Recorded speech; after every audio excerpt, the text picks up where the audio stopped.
चौधरी जी India alliance के उम्मीदवार हैं। आप देख रहे हैं बहुत सारी पार्टियां यहाँ इकट्ठी हुई हैं, जिसमें कांग्रेस है, जिसमें नेशनल कॉन्फ्रेंस है, पैंथर्स है, पीडीपी है और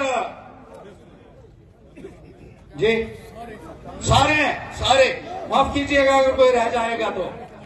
और मनोहर लाल जी ने बिल्कुल ठीक कहा कि ये लड़ाई किसी पार्टी की नहीं है, ये लड़ाई जम्मू कश्मीर के आवाम की लड़ाई है। जो 10 साल में हमारे साथ हुआ उसका गिन गिन कर हमको हिसाब लेना होगा साथियों। गिन गिन कर हिसाब लेना होता। मुझे बहुत दुख होता है कि पिछली इलेक्शन में नरेंद्र मोदी जी ने बड़े बड़े वादे किए,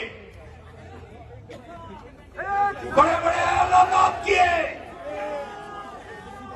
बड़े बड़े जुमले हमको सुनाए और जब प्रधानमंत्री बन गए तो हमारे लोगों को सड़कों के ऊपर बैठने के लिए मजबूर कर दिया। आज हमारा नौजवान परेशान है, हमारा मजदूर परेशान है, किसान परेशान है, आज हर नागरिक परेशान है, क्योंकि भारतीय जनता पार्टी की सरकार ने हमको दिया कुछ नहीं, हमसे छीना ही छीना है।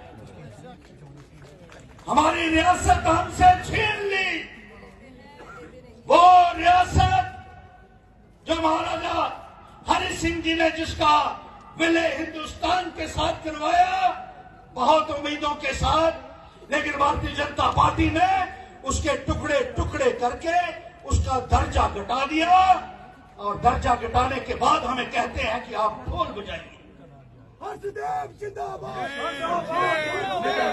तानाशाही की इंतहा देखी हमने कि जब किसी का दर्जा घटता है तो भारतीय जनता पार्टी कहते हैं अब आप ढोल बजाइए और खुशियां मनाइए। जमहूरी निजाम से हम लोगों को वंचित कर दिया। बाहर से बाबू लोग लाकर हमारे सिरों के ऊपर बिठा दिए, जिनको ना जम्मू कश्मीर की ज्योग्राफी की जानकारी है, ना कल्चर की जानकारी है, ना हमारी भाषा की जानकारी है और ना हमें वो सुनने के लिए तैयार है। हमारे लोगों की समस्याओं को सुनने के लिए भी उनके पास वक्त नहीं है। यहाँ रोजगार हमारे नौजवानों को नहीं मिल रहा।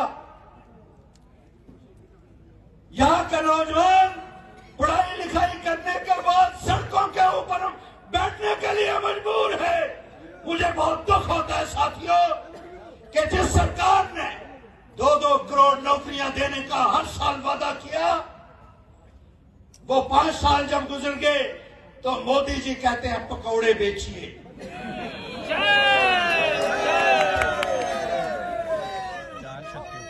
चाय बेचने वाले आदमी की सोच पकौड़े ताकी जा सकती है मेरे साथियों।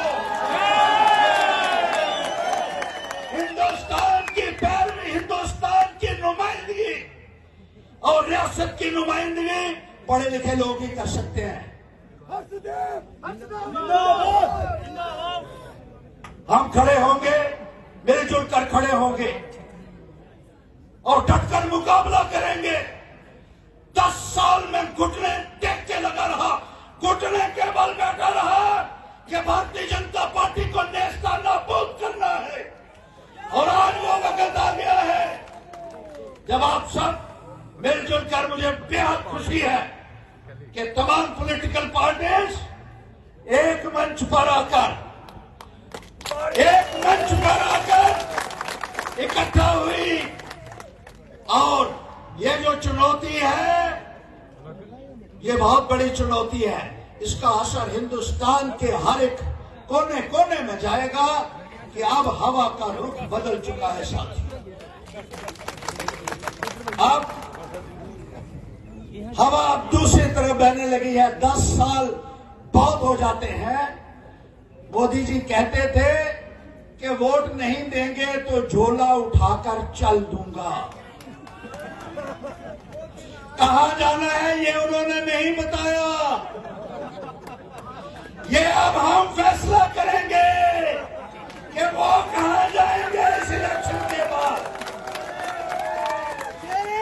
और भाई साहब, ये झोला जो है, ये झोला जो आपने भरा हुआ है 10 सालों से, हम ये भी देखेंगे कि आपने इसमें क्या क्या डाला है।